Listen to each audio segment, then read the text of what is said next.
Bismillahirrahmanirrahim. Good afternoon, ladies and gentlemen. On behalf of President CAS, Air Marshal Farhat Hussain Khan, I welcome you all today to the book launch ceremony. CAS has developed a reputation for the solid intellectual outputs that it produces, and today's event marks another great achievement for CAS. The third book in the past 3 years, Dr. Usman Chohan's third book, titled Public Value and the Digital Economy, is at the cutting edge of the public value theory and is a significant and original contribution to the field of public administration. Dr. Chohan's previous 2 books, while at CAS, were titled Public Value and Budgeting, International Perspectives, and Reimagining Public Managers Delivering Public Value. He's currently working on his 4th book titled Pandemics and Public Management, which I look forward to celebrating with him and with you all in 2022 when it's published. Now, I will outline some of the key areas which this interesting book has highlighted. The book focuses on the digital economy and the public value from the perspective of different stakeholders and agents, namely public managers, civil society, politicians, and private sector. Dr. Chohan's framework is to look at co-creation of value between public managers and of these stakeholders. In that process, the book explores innovative and unique areas such as cryptocurrency, the virtual state, governance by algorithms, parliamentary budget offices, and digital taxation. In other words, it looks at cutting-edge issues in the digital economy to inform public value theory and conversely use the theory to help inform policies for the digital economy. First of all, I would like to invite the guest speaker for today's event, Dr. Jane Fountain, who's a distinguished university professor of political science and public policy at the University of Massachusetts Amherst. She's also the director of National Center for Digital Government at the university. Dr. Fountain's current research is focused on institutions and digitalization, specifically on cross-boundary and emergent institutional arrangements. Unfortunately, she could not be with us in person today, but she has graciously provided a recorded talk, which is useful for us to understand the digital government, the area that Dr. Usman has also explored in his book. Professor Fountain discusses the role of government in the virtual state and the digital economy, administrative performance and cross-agency collaborations impact on developing countries' capacity, and also the importance of social capital in the digital economy. Let us enjoy listening to her recorded remarks at this time.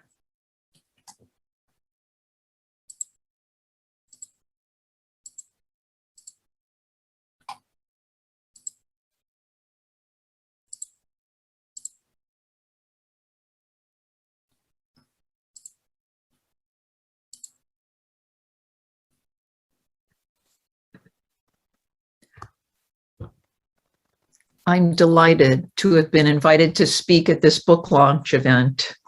Dr. Usman Chohan has written an important book that examines critical issues that governments must address. He updates an important concept in public management and governance, public value creation, and applies it to several critical issues related to digitalization, cryptocurrency, taxation policies for digital services and platforms, technology assessment, the growing role and importance of decentralized autonomous organization. I've been asked to address 3 questions. First, what is the role of government in the virtual state and the digital economy?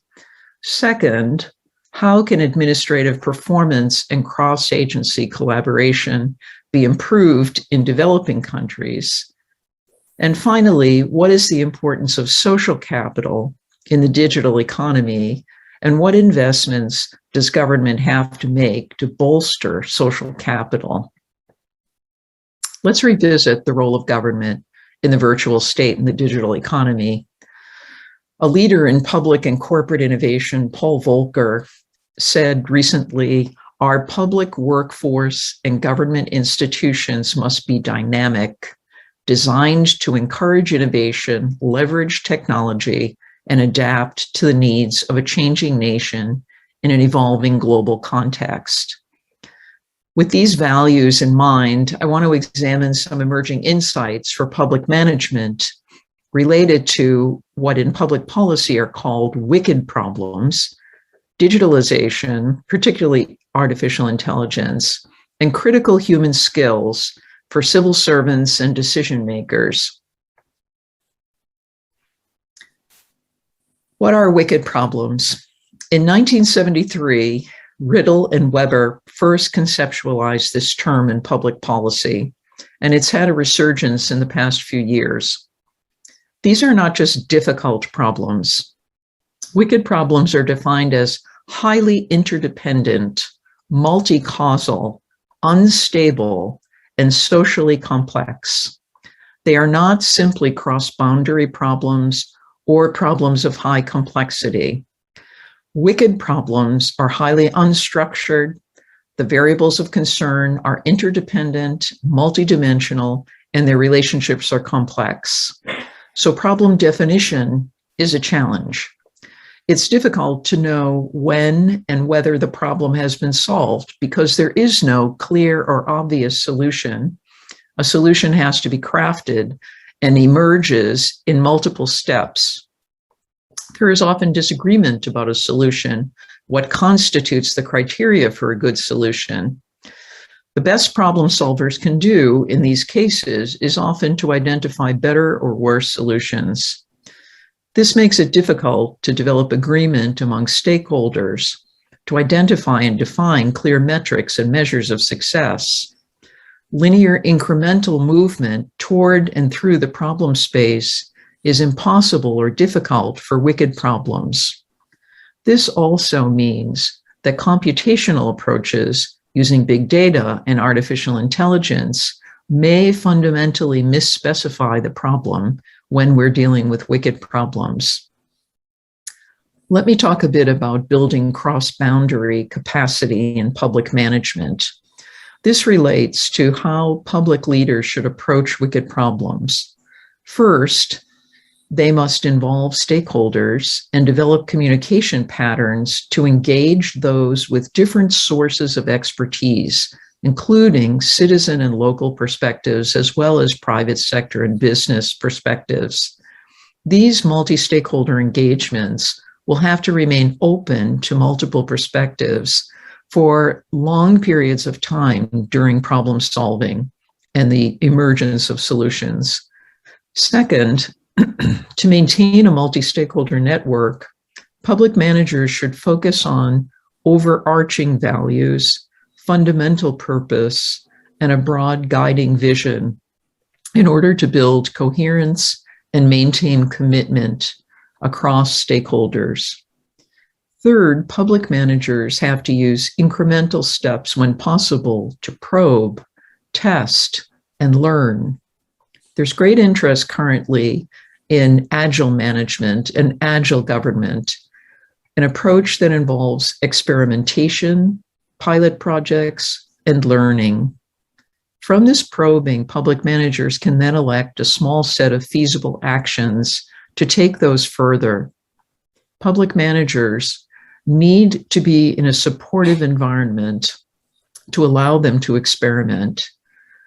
They need a supportive environment to be able to conduct pilot projects, which may or may not succeed. That is their purpose. They can then move forward on the basis of interim partial results while stakeholders continue to refine their understanding of the problem. Public managers should find ways to allow for failure so that innovators can experiment using small-scale pilot projects and then be prepared to scale up if results warrant. Fourth, public managers must be open to a range of scenarios and possibilities for the future.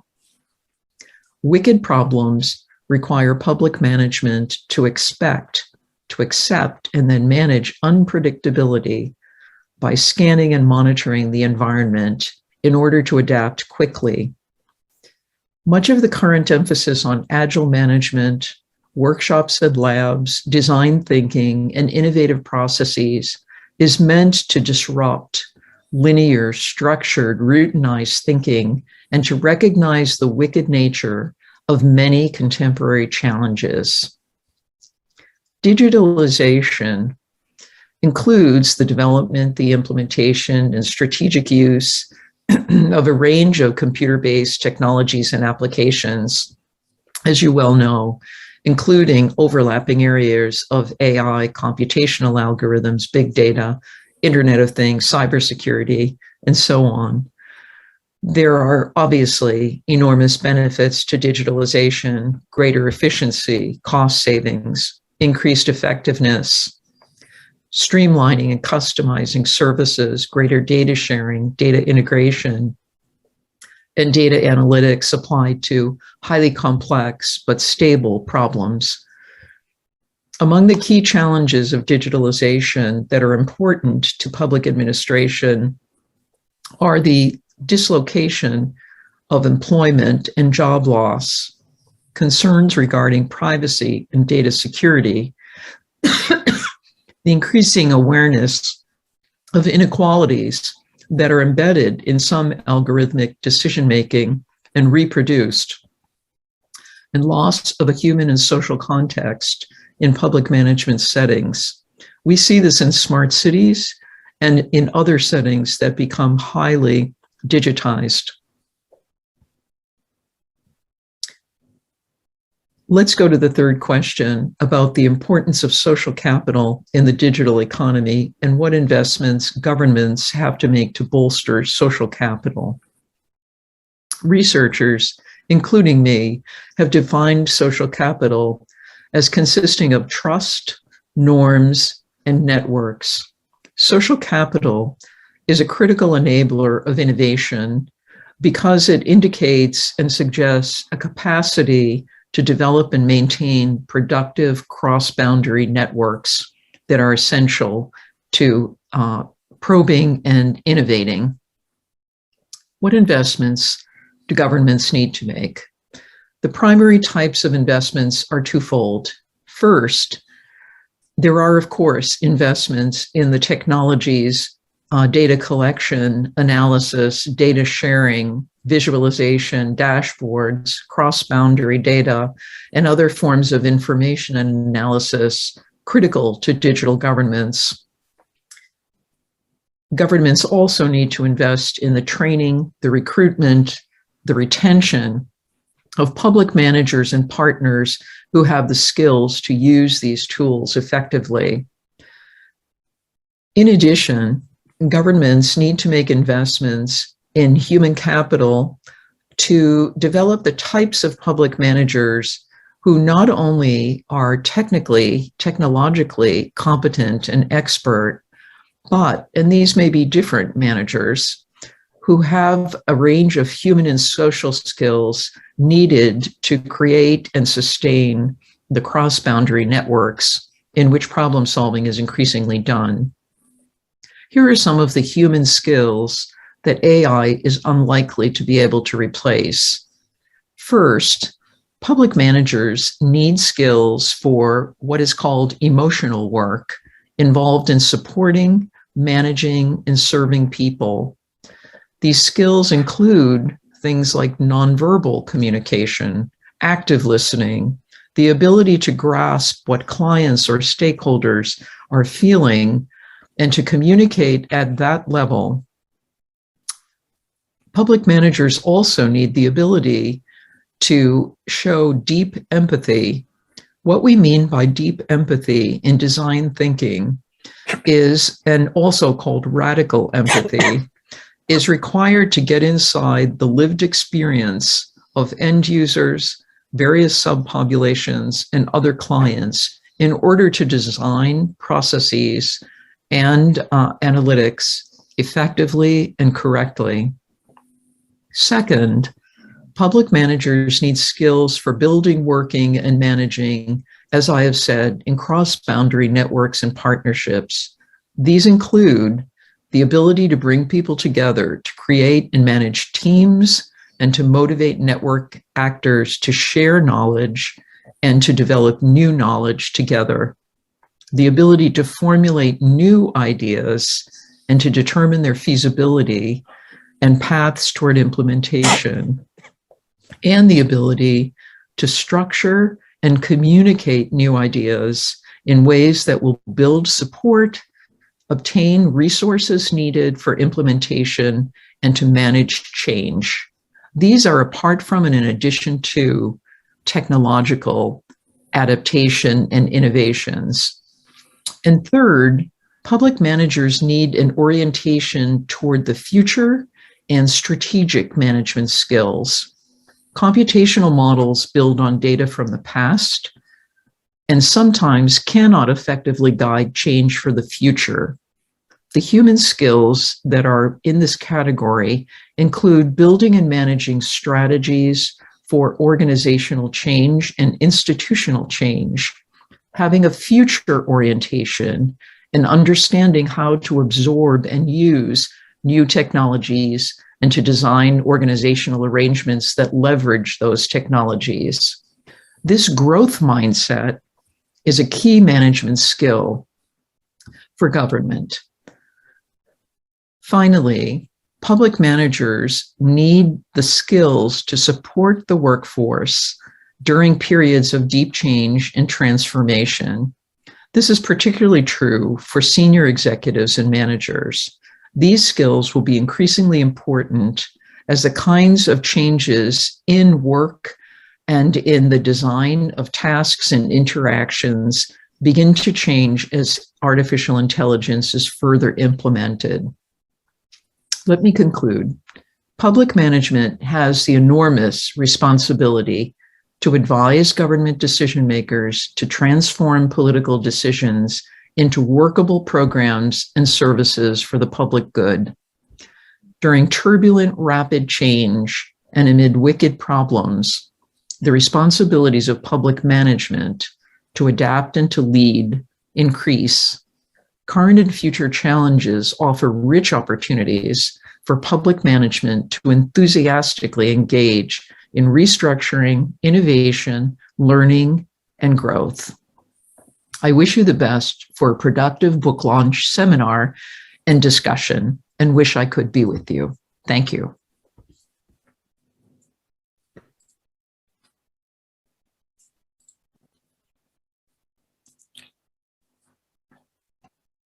So now I would request Dr. Usman Chohan, Director of Economic and National Development, to share a detailed presentation of his recently published book by Routledge to guide us through the work that he has developed. Dr. Usman.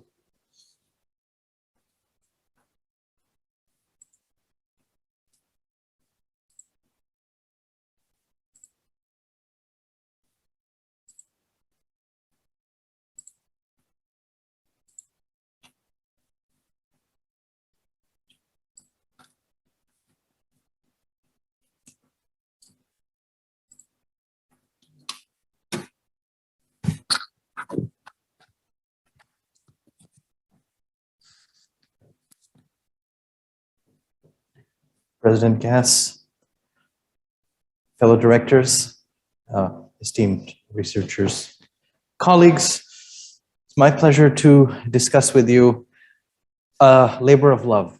Now, it was not an easy job, but it's a fulfilling one. Digital economy was the subject because, as I had discussed with President Saab once, the problems of developing countries are 18th century problems generally. So you just apply 19th century solutions. But I'm a 21st century man, so I seek out 22nd century solutions to 21st century problems. And so when we talk economy, we're talking digital economy. And the lens that I use, or the theory that I navigate, I'm comfortable with, I enjoy it, is public value theory. I particularly like it because it's very imperfect. It's a mess. And when there is a mess, you have a nice playground, as a child to explore. That's why I picked it. So, alhamdulillah, this is the third. And I'm now working on my fourth, which will be on the pandemics, which will be perhaps even more interesting than the digital economy. So Cass has been productive.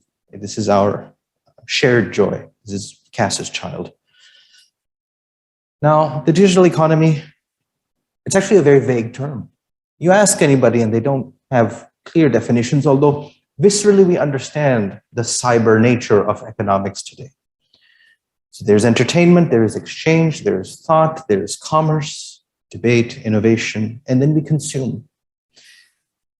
But the digital economy is anywhere and everywhere. It's here right now. So it's omnipresent. And yet there's a definitional gap. There's three levels that we talk at. One is that you take the economy as it is and you digitize it, right? Things that you would normally do in the 20th century, you can just digitize them. Then there's the digital economy, which is a level bigger than that. That's where I'm working. And then the digital sector, Chohan, that's the smallest version, which is IT purely. And my book is not an IT book. There's three levels we're looking at. So there are three important phenomena in this that we can say as basic principles of the digital economy. One is the mobility. I'll send an email to you from here, but I can send you an email living in Fiji or in Canada. The mobility is the big source of production of ideas. The second is the network effects. So the fact that more of us are on there makes it valuable. Facebook's power is that people are not leaving it, but we could all technically migrate to another place. But the fact that there's N+1 people makes it more valuable. So where we are is a source of value, you see? And the third is the usage of data. So we make decisions now informed by things. These are the basic principles, no matter which stratum you talk about. There is several phenomena that accompany it. Datafication. Now there is information about it. And as I've written at Cass in various op-eds and papers, one of our deficiencies as a developing country, and for developing countries as a community, is that they're data-less societies. So it's hard to work with them in the way that in developed countries, they have data on many, many things coming out rapidly, frequently. The second is that you're converting things that would be in the real realm, the analog, into digital, fine. But then you have processes that generate new ideas. So digital economy is a source where there are ideas that simply could not make sense in the physical domain. So it builds upon itself, and that's quite remarkable. And finally, there's the dematerialization. There are things that are in this book which don't have a physical manifestation at all, except for being stored on servers with electricity, but that's the extent of it. So why does it matter? Basically, the digital economy is the most recent major leap. The last comparable phenomena was electricity. Electrification, which happened 200, 300 years ago. Now, at a minimum, it is 5% of global GDP and 3% of employment. But indirectly, we are all participants in it, and we create value in a digital sense. So it's actually very large. And the more you digitalize, or digitize, both, the more it improves GDP. One estimate is that a 10% increase in what's a digitalization score, this is a multifaceted metric, improves GDP by almost 1%. So the more we digitalize, the more GDP is possible. And on the world map, you see that there is a north-south divide. So taking this path forward helps with the economy. When you ask for solutions about the economy and you're not willing to make the structural reforms, well, then this is another avenue of trying to add that value. What is going on in public value terms? So now, when you write an academic book, I'm speaking to the researchers in particular, when you aspire to write a book, you have to situate it in a literature. And I chose public value, then I have to frame this problem. These are facts on the ground, but then what does it mean in the theory sense? They're actors, they're practices, there's a sphere, and then there is a problem.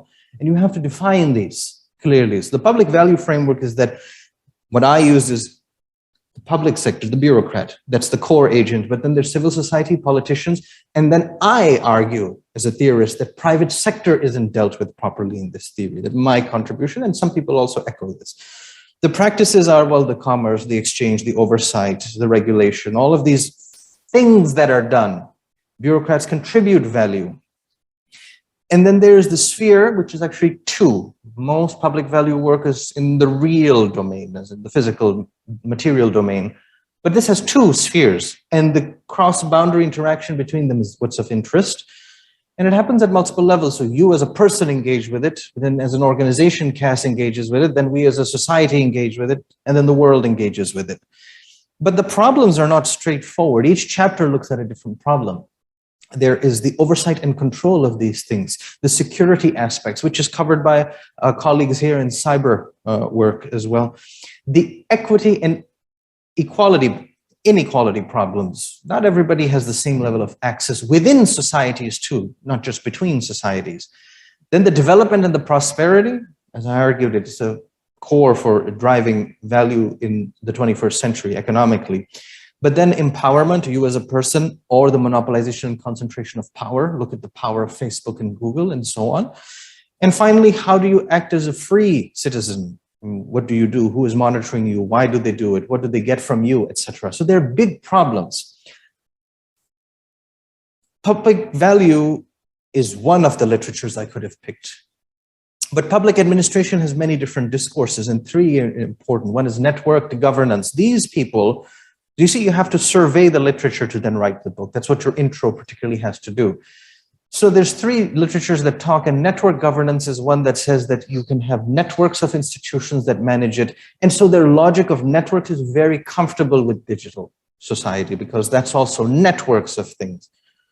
Then there's new public management, which doesn't really engage with it. New public management came in the 80s, and that's what the Margaret Thatcher, Ronald Reagan type private sector logic in government did. It wasn't particularly successful. In some ways, it fixed some things, but it messed up others. So it's a very hit and miss sort of thing. Looking back, we say that.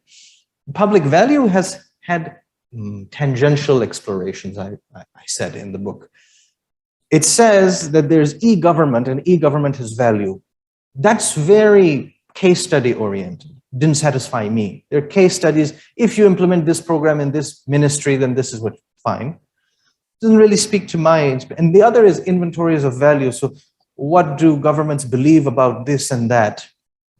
But I had something more to offer. I wanted to talk about value co-creation. Value co-creation is the idea that stakeholders in society can work together in certain spheres, and there's greater value through their co-creative enterprise. So who are the co-creators? As I mentioned, public value has three agents: public managers at the center, and then politicians, civil society, and I had private sector. So the structure of the book emanates logically from this, that in the Venn diagram, wherever they touch, that is where there is some value co-creation. So I looked at bureaucrats and politicians, and then I came up with the concept of parliamentary technology offices being a public value thing. It's not my concept, it exists, but the fact is that it could be a public value case study. Civil society is, as we understand, the creator of cryptocurrency. We don't really know who came up with Bitcoin, for example, but most of the interaction is driven by groups of people, largely anonymous, buying and selling and producing assets. So how do the bureaucrats deal with, how do the public managers deal with cryptocurrency? That became that intersection in the Venn diagram. With private sector, I looked at two things. Public value is ignored, private sector, but it's also quite comfortable with the idea that private sector just does good things, because this theory emanates from Harvard in the 90s, where there was a neoliberal mindset. So it didn't want to ruffle too many feathers when the theorists, Mark Moore, came up with it. It didn't want to bother too many people, so it sort of sidestepped it. So I say, well, if you have that attitude, then public-private partnership is a very logical thing in the digital economy. This is acute. But then I wasn't satisfied with that alone. So I said, well, let's look at antagonistic relationships between public sector and private sector. So there's a second lens in the same chapter. And the second lens is digital taxation. Facebook, Google, and all these, the Silicon Six, and they're really enjoying themselves, but they, in terms of taxation, they have structures, decentralization, and they extract you as the resource so that they don't actually contribute as much, some people believe, as they should. So how do you tax digital companies? For Pakistan, we're worried about taxing ourselves, but we are giving this resource to them for free. They don't even have offices here, and we give them our data as their raw material. It's Taxation of that is an interesting digital economy thing, which would have policy impacts here. And finally, public managers dealing with public managers themselves, but the government as the algorithm. So imagine that your bureaucrat of the late 21st century is not a human being anymore. So I'm aiming for an audience 70 years in the future with this, although this technology has been brought out in the last 5 years. This is the schema of the book.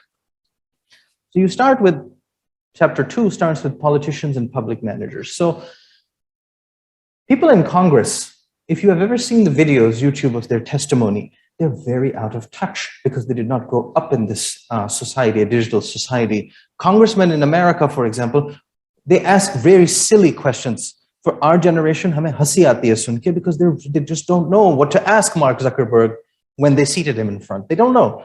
So why don't you have an office in Congress that analyzes dispassionately the impacts on society of this and presents it to both parties for their questioning of Mark Zuckerberg, for example? Like, why don't you have these experts sitting in your parliament, even in Pakistan, an office that is independent, that provides long documents saying this is, and short versions too, this is what is valuable, these are the risks, and independent support of bureaucrats, their bureaucrats, supporting the politicians, doing technology assessment, TA. It's a great idea. And it's existed before. It existed in the United States. It was introduced in the 70s. But what happened by the 90s, when Republicans became extra excited in Congress? There was, at least some of them, Republicans had an anti-science bias. Some Republican congressmen today have an anti-science bias. You see it in these vaccine issues and stuff. They, under auspices such as budget cuts and other pretenses, shut it down. It wasn't particularly expensive, and if you try to measure the value of it, I discuss it in the chapter, it's hundreds or thousands of times whatever it costs to conduct a study if you look at the implications. And at that time, in the 80s, for example, they were forward-looking, studying things like cloning. You know, that was a big deal back then, or genetic engineering. Now we've come across that. Well, in the digital economy, you have a lot of different complex things. Why don't these people advise on that? While it's shut down in the United States, it did continue on in Europe, and most European countries have an equivalent, structured differently. I spent quite a bit of time talking about that. And then they have EU level, supranational versions of technology assessment offices to advise the European Parliament, and they do good work. And so Europe is quite proactive in many places as countries and as on this stuff. So they can advise on many things, and some of it has been done in Europe, but it should be done in America, and it should be done here. You can have an office like this. This is a policy input we can give based on my exploration in the book. And they've worked on things like the collaborative economy, digital sovereign identities, digital single market, inequality, but they're working on this stuff. I think it's a great idea, but we're going back to the future, in a sense. So as this cartoon says, why not try these on again? Scientific and technical information. You see, that's, okay. Then look at civil society, cryptocurrencies. I did a presentation here to you trying to explain it. I myself am always, if I present to you, then within 10 minutes, I'm out of date already. That's how fast it changes. No? But it's an area of research interest, and I have publications. And why do I rather rank highly in this as an academic? It's basically people took interest in these sorts of publications. Cryptocurrencies is of huge interest to the public, and they want people who are neutral to study this. I'm saying neutral because I've never bought it, so I don't have a stake in its value. It's my integrity as a scholar. So citizen different technology, it was initially meant to be anarchist in its formation, so it's away from government. But then when the price of Bitcoin falls, then there's a hue and cry. When things are good, no complaints. But when cryptocurrency's value falls, then suddenly, where's the government to save me? Us waqt phir yaad aati hai. And so government is in a bit of a bind. First of all, you said you don't want us to do this, and now when you're in trouble, you say you want us. So government suddenly comes back to mind. The other thing is, there's a lot of bad things that happen in the cryptocurrency space. It is used for money laundering, trafficking, and even terrorism and stuff. So there is that side where you do need government oversight, or at least they should be aware of what is happening. So you have two values that you're trying to balance out, and value conflict is at the core of public value theory. You have freedom we should be free to do these cryptocurrencies. I don't want the government involved. And then you have the security. Oh, but who's going to protect me when he stole my crypto wallet, which is now worth $1 million? So how do you balance that out? So I looked at the case study that I built was actually 7 institutions. In Pakistan, there's ambiguity on who is in charge of this or what is the ruling. No matter what they say, there's no clarity. I stand by that statement. There's no clarity. As opposed to in the United States, where there's 7 different departments that went ministries or bureaucracies that work on it.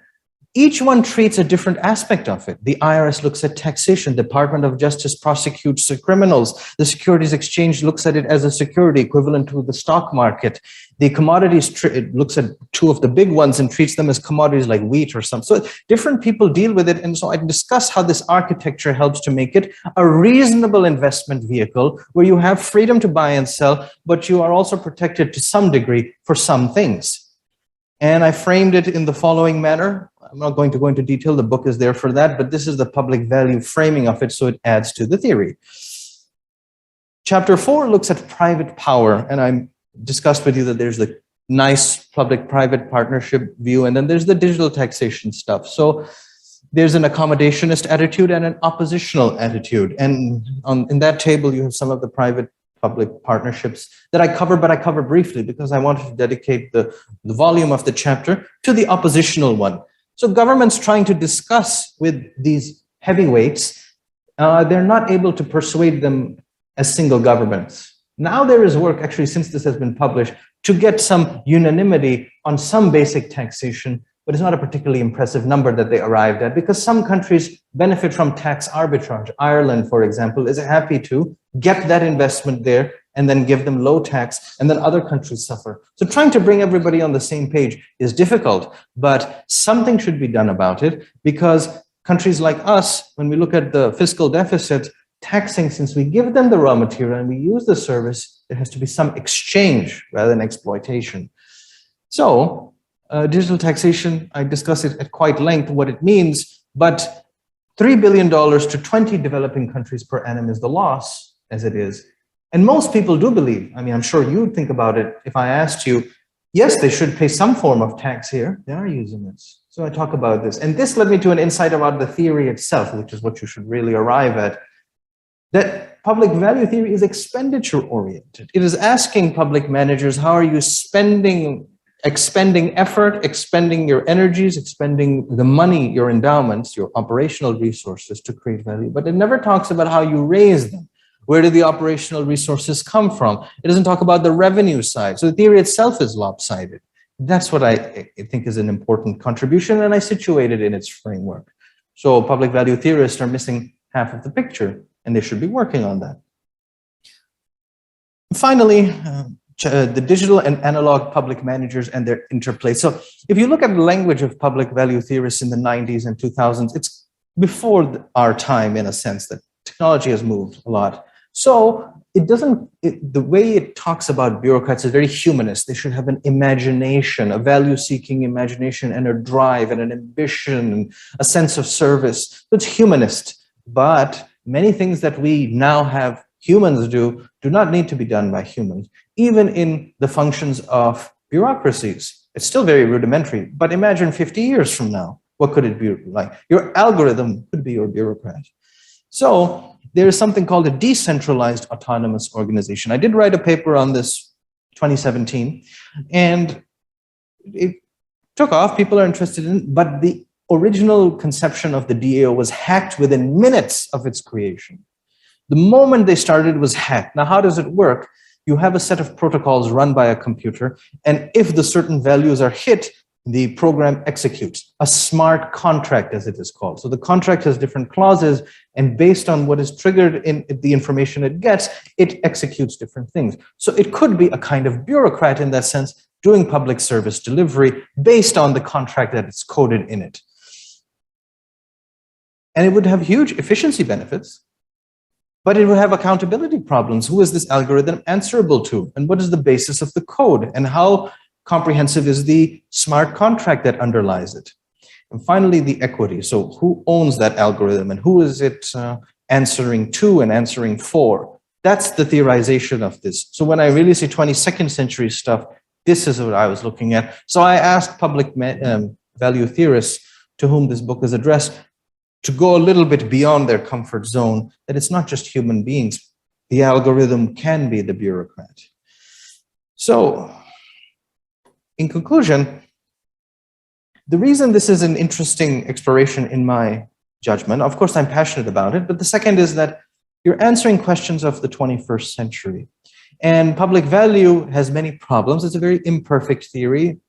It's a kind of thing you teach to a master's level person on a scholarship to Harvard who is going to go back to government, American government or foreign. So it's very nice and soft. That's fine. But then there's problems in societies. One has to take a critical look at them. And that's the playground that I've worked in.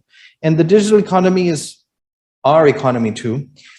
You know, to be honest, now you shouldn't talk about digital economy anymore because the economy itself is becoming digital. So in terms of answering the problems of societies in the big picture, that's what I sought to do with this book. So thank you very much. And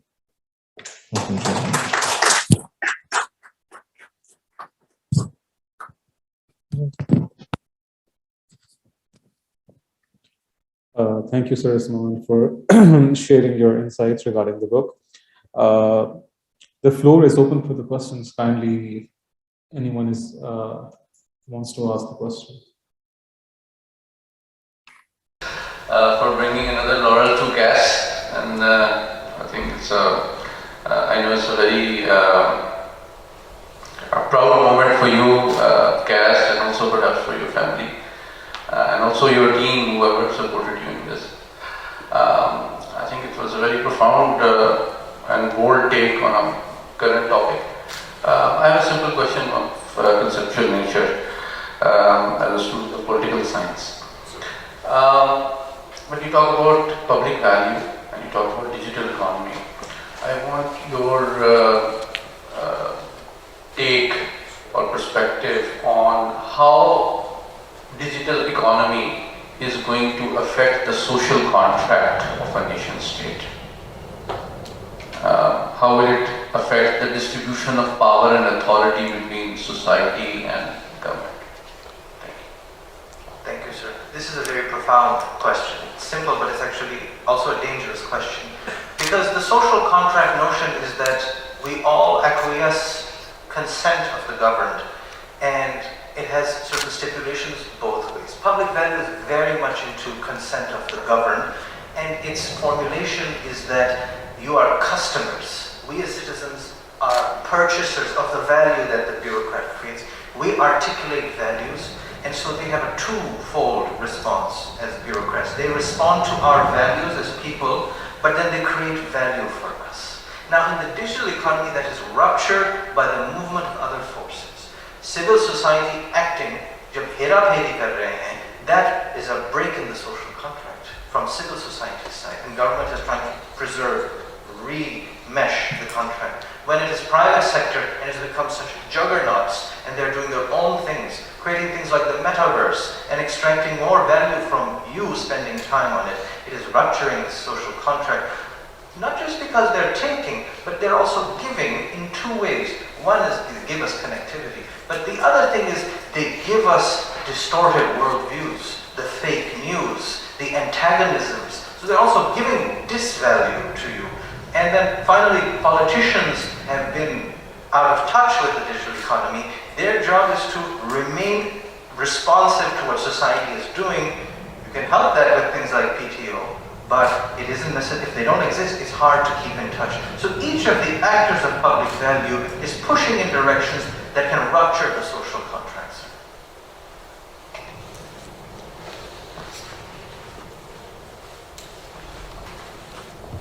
Dr. Usman, for a wonderful presentation and congratulations again. My question is one on the conceptual basis, because how we look at public value, doesn't it sound antithesis to the digitization? Digital networks actually is an antithesis to the public value theory, because it deconstructs what is being constructed or represented by the public value theory or public value as a concept. Because it undercuts what is being represented by the public value conceptualization, because once we talk about digitization, we are talking about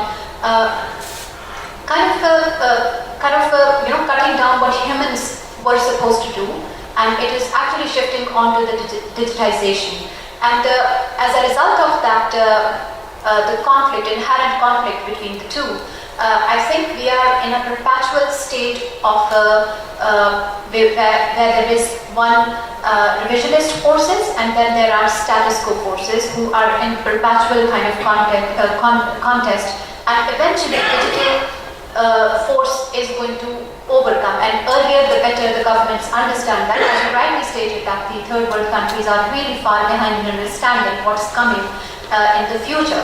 And if you look at how digitization is taking over the economies and the social sector and the overall everything, most of the jobs that are done by the humans will be taken over by the digitization and the AI and so on and so forth.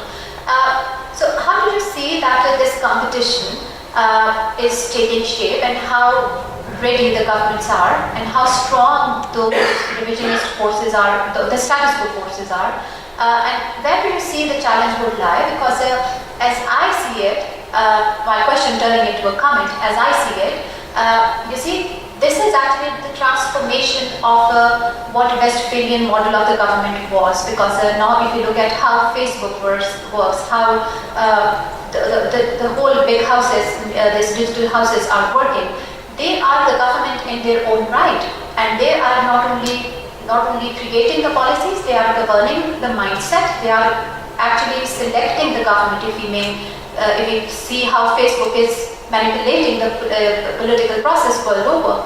So where do you see this competition leading to? Because like every transition, this is going to be, I mean, it's not, the competition is not really taking place in the real world, but virtual world competition is actually going to be really problematic. The transition is going to be really problematic. How do you look at that?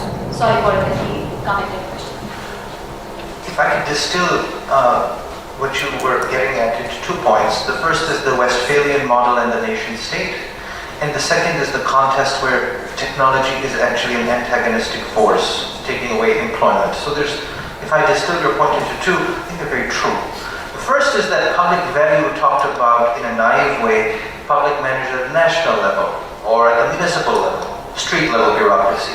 But it didn't talk about public value between nations, and it didn't talk about world government.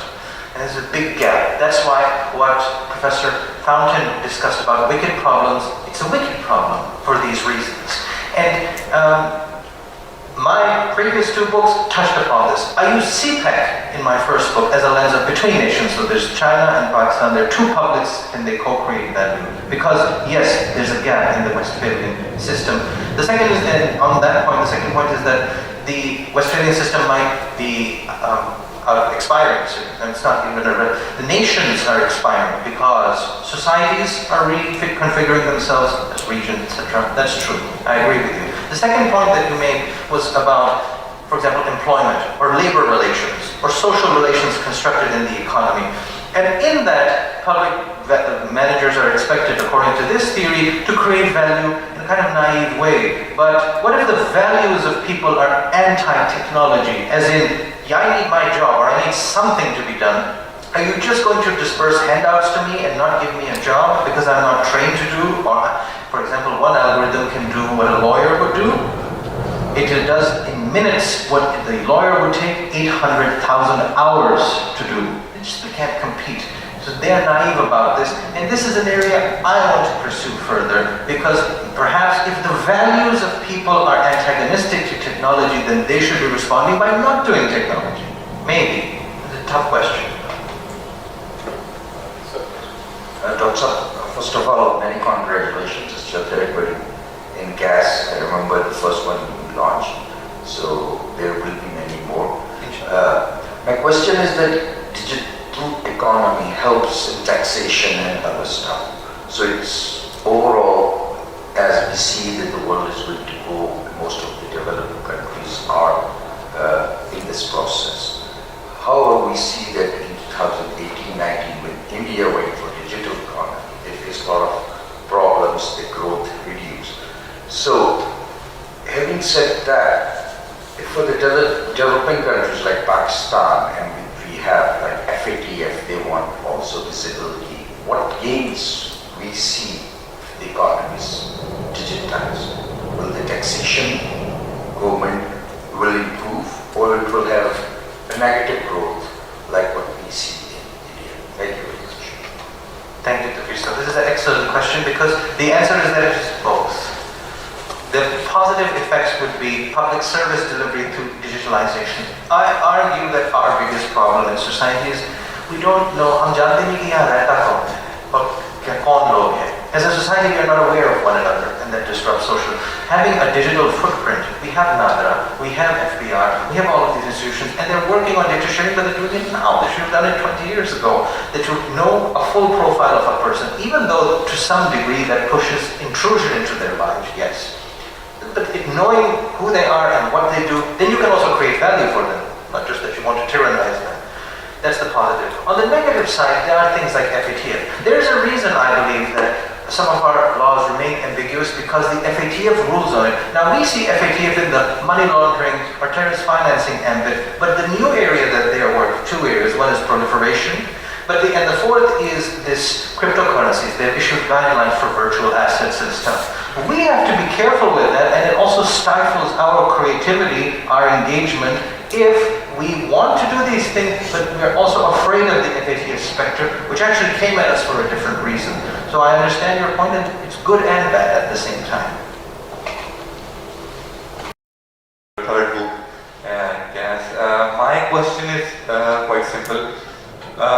If Pakistan is going towards the digital economy now, considering the regional countries around Pakistan, let's say Afghanistan or Bangladesh or other developing nations, if Pakistan is transforming towards the digital economy, how will it impact that those countries who are not switching towards the digital economy? Will there be an impact on Pakistan in terms of dealing with them in trade or something like that? How will it go? Will this affect the performance of Pakistan, or will this reduce its trade relations with other regional countries specifically? This is a very interesting question. It applies not just to Pakistan versus other countries' digital disparity, but it applies to the world and its digital disparities too. So the people who are driving digital growth, let's say Sweden or United States, they actually face a barrier to the maximum potential they can achieve because we aren't digitalized. We will also face a barrier because our neighbors aren't digitalized.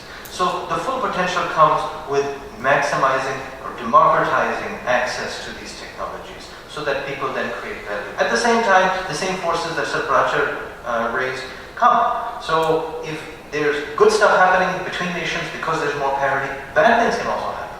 And so it's a wicked problem for that reason. Yeah.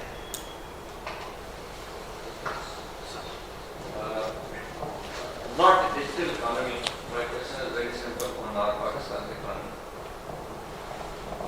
Digitalization of the process that we have. We often have the government of Pakistan, what I know, is running on a ERP, that is SAP-based ERP. That's supposed to provide all visibility about all the statistics that we have. Despite that, whatever level of digitalization we have in the economy, we continue to have controversies of ghost employees to ghost pensioners. Is the growth rate actual or not? And so many other things that are controversial every day we read, should that not be reducing with passage of time as we go digital, or are controversy? How do the controversies come when the economy is digitalized, or there is an ERP running the economy? It's a very deep question, sir, because it speaks to the boundary of technology. There are vested interests and social science problems rather than science problems here. You can have the science move forward, but the social science issues of vested interest, politicization, those sorts of things are still at play. The politics is still at play when this is happening. So I believe that our potential as a digital society at times is deliberately limited because there are stakeholders that hold us back. And I believe that that's true for things like monitoring public service ghost employees and all of the issues you raised, sir. And this is a bigger trend that I allude to in this, that science pushes a boundary constantly. And so you can be outdated on science within a year. But social science essentially, Sir Muhammad Ali will echo me on this, social is essentially the same. Plato has insights for today. The Islamic Golden Age's philosophers and polymaths had insights because society is kind of the same. And so digital doesn't solve those essences, sir. I agree with you, it's a social science problem. Whatever happens in the economy, when you go through various forums, see discussions and see ministers talking about this, finance minister, and then you attend the forums. How come in this world also today, nothing is visible? Nobody knows what's the interest rate of that CPAC project that Lahore launched. Is it not somewhere in the books, in the digital books, or not? You're And there's so many other things. You can count 1,000 things that are, nobody is sure of what is a fact. Yeah, absolutely. There are several reasons why this may happen, and they may all be true at the same time. One is that you may have conflicting data. So this minister says this. Sorry, just to add the same question. Does it not form part of any international forum like IMF? बाकी चीज़ें तो pressure डालते रहते हैं. Why don't you push them? Okay, make it visible to your own people. Yes. Actually, this is at the core of public value. Transparency is the driver of public value, and what we lack is transparency. Maybe it's conflicting data, different ministry. Maybe it's that we don't produce things or we suppress data. Then the benefits of the digital economy cannot be dispersed through society. Transparency is a core value, I cannot stress it enough. And we don't have a transparent society for vested interest or for whatever reasons. Illiteracy also plays into it. But your point is well taken, sir. Okay, So I was just reading in the morning in the newspaper that Prime Minister is launching something on the sugar product. As a product, nothing should go out of the factory without electronically monitoring it. Okay. So if this gets, we've not been able to measure the water distribution so far, too, despite the television systems and all that. We had as a measure being taken by the government of Pakistan to use technology for the benefit of the economy. yes, Because look at our per capita income, okay, and proportionately look at the number of cars being sold, look at the number of motorcycles being sold, and then look at the people who are hungry. So there's so much disparity. If you get to know the actual things, so our actual per capita income should be much higher than what is being given to. agreed, sir. Similarly, the economy, size of the economy would be much more than what we are saying, 350 billion or whatever it is. But if you start to document all this, or it's available, it will be much more than this. Yes, I Our agree. state will be much healthier. Yeah, absolutely, sir. Amna will echo me on this because she did a paper under me on the mystery of capital. So mystery of capital is that if you have property rights, well documented, digitalized, transparency, then capital can create capital on itself. But right now, gaadiyan sabke paas hai, excise tax will be there, that sort of thing. Nobody is giving it. So our measure and understanding of our society is limited. We live in a data-less society, sir. And so the boundary of our possibilities is limited. We know that people are having a better time, but if you try to add the figures, it doesn't add up. I take your point, sir. And technology alone cannot solve that, sir. Another question comes from mind, and whatever theories, private theory or whatever, the discussion on the book in the various chapters, it does not apply here. It applies to the audience, or it applies to different societies and more, I think so, more with the developing country. So would you also comment something, like you were saying, that you solutions what we opt for the second century. Yes, Do those solutions apply here? they must. No, they must. No. Do they apply? And if they have to apply here, somehow or the other, is our education system compatible? Is, once you talk with the bureaucrats, is our bureaucracy compatible to handle these things? Are our politicians capable enough to handle this? Would you like to comment on this? Or is your theory totally applicable to American society? The answer is at two levels, sir. One, cash should not be bound by our national constraints. Cash should be at the cutting edge in the world. And so we should be solving things for the world. Cash has a huge potential. So I won't think like a third world man because I live in the third world. We compete with the world. So it doesn't matter if there are constraints here. But at the second level, you're right, that the education system, etc., holds us back. And so, as I said, you can apply 19th century problems to address solutions to our 18th century problems. If you just do that, it's enough to get to where they are, the developed countries. But actually, I would like us to be ahead of them one day. That's why I look to the 22nd century. Otherwise, 19th century problems, what they did, we should do here. But then, what is the value of me as an economist if I'm just giving 19th century solutions? If I have to make a mark in this world, is it because I was looking forward from here to days ago? It's very interesting debate, but let me go to ask the other question, the same subject. If, like Yomashi was saying, the education system is not compatible, it may take another 30 years. I don't think in a lifetime, maybe others can see it. So when this bracket manages the national affairs and without a sense of digitalization or of e-governance, or so should it not be a country like Pakistan for next 30 years should have a technocrats government rather than having a political government? Possibly. Because they will get these specialists. They will not have these social problems that these political people are going through. Possibly. There's trade-offs either way. That's why public values is co-create. You work together. A technocratic government has the advantage of expertise in theory, but they're not responsive to society. That's a technocratic solution. GDP per capita, GDP per capita kam kar dein. That's a technocratic solution. And politicians, yes, in theory they respond to the values of the people. They don't here, but in theory they would, but they're not capable of dealing with these things themselves. So, one hybrid solution is the parliamentary technology office. So you have the experts supporting the politicians. So you do have that democratic aspect and you do have the expertise. So we can find hybrid spaces. That's what chapter 2 does.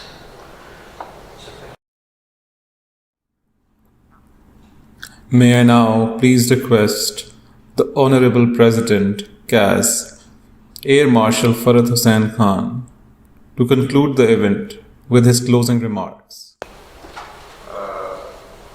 Dr. Chohan, CAS, staff, it's a very technical subject we're talking. So concluding a technical subject would probably take a longer time.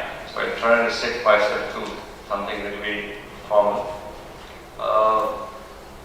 First of all, let me congratulate you, Dr. Saab, for this wonderful contribution.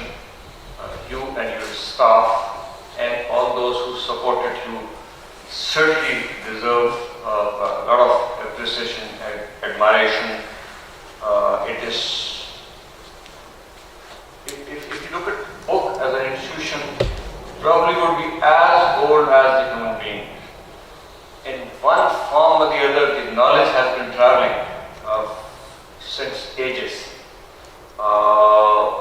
However, it's the form of knowledge transfer has been varying and changing as per the dictates of the society. So today also we are seeing a transformation in this institution called the book. We are now getting into, or we are already into the e-books culture, where the libraries from the hard are shrinking to the e-books, e-libraries. It is cost effective, obviously. The excess, the maximum advantage is that you can access to this institution thousands of miles away within no time. That's a very significant advantage. But I also feel there is some bit of disadvantage of these digitalized books. I'm not talking about digital economy, I'm talking about the books. That those who are used to reading a book with a bookmark and a highlighter, they find it a bit difficult and it's not with it. So they still want to have a book. That is what is today's, and things will change in due course for something even better. So, Dr. Saab, thank you very much and for contribution. Let me say, contribution in the form of knowledge is pure Islamic. That is the theory of Islam, that you serve the society with what you have. What you have in the form of asset, and knowledge is the biggest asset that one can have. And when you pass it on to others, is a great service to the humanity.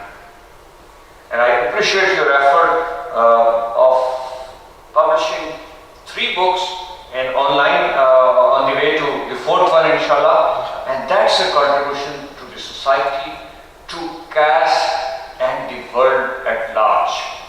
So it is not a small step to write books on such technical, professional subjects. Only people like him who have the passion and commitment to their cause can do this. People write books for financial gains. Yes, but this is a totally different domain that he's venturing into. And I know his target, mashallah, and I wish him good luck towards achieving that target. Wherever we are, when he achieves the target, we would like to congratulate him if you're all there. I think I could not agree more with the concept that think tanks, like you're saying, like CAS, have to do one thing, is reading. We all have to read to build up the knowledge. We all have to write to express our views and use other media to express the views. Only then you can start to inform the society to take good decisions. Knowledge-based information is the responsibility of think tank to pass it on to all segments of life for benefit. So I think in that context also, Dr. Saab has done a wonderful job by throwing the knowledge, the basket of knowledge around the whole globe. Congratulations once again, Dr. Saab, and that's a good job done. I wish we could have this at a larger scale, maybe next time, inshallah. This time we had limitations, we cannot have it at a large scale, but next time we try and think on those lines. Thank you very much.